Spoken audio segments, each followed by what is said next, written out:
Hi everyone, welcome to another Eye on the Wild. My name is Denise. I'm an environmental educator here at the Edinburgh Scenic Wetlands and World Birding Center.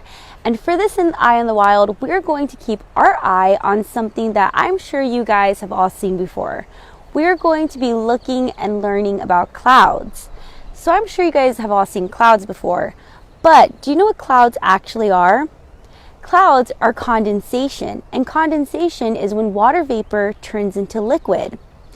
And even though all clouds are made out of liquid, not all clouds are the same. Clouds are different based on their shape and also their height in the sky. So for this activity, we're going to learn about the different types of clouds that you guys have all seen before. All right, so what I have right here is a cloud that I'm sure you guys have all seen on those hot, sunny summer days. This cloud is called a cumulus cloud, and they're the ones that you see in the blue sky where it covers the sun for a bit and then it goes away. They're really big and fluffy, and they look soft, like if they're almost as soft as cotton balls. And then another cloud I have is called a cirrus cloud. These clouds are found really high in the sky, and they kind of look like if somebody kind of just drew them in because they're really thin and wispy. So I have these two clouds, and it's also really important to know clouds by their names, because there is a cloud named a cirrocumulus cloud. So it's like a cirrus cloud where it's really high in the sky, but it also has cumulus in it, so that means it's nice and fluffy like a cumulus cloud. So it's a cirrocumulus is like a cumulus cloud, but it's found really high in the sky. And that's why the names are really important, because it gives you a lot of information about the shape and the height of the clouds. And I also have a cloud that I'm sure you guys have all seen before, because it made a name for itself. So this cloud is typically found in a type of weather where there is a lot of thunderstorms. These clouds are what creates thunderstorms.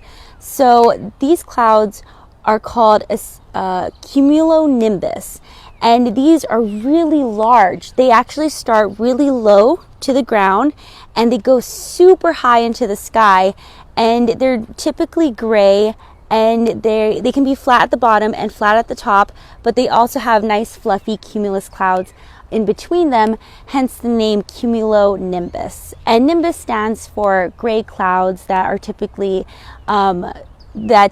create storms. Alrighty, so I told you about the different types of clouds that you guys may have seen before, but I have with me a sheet that will actually help you identify the types of clouds that you may see in the sky.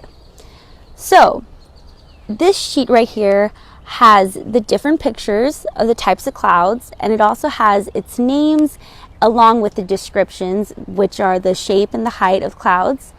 And I'm not going to go over all the types of the clouds, but that's okay, because you'll be able to print out this sheet by yourself, because we're going to have it in the comments with this video.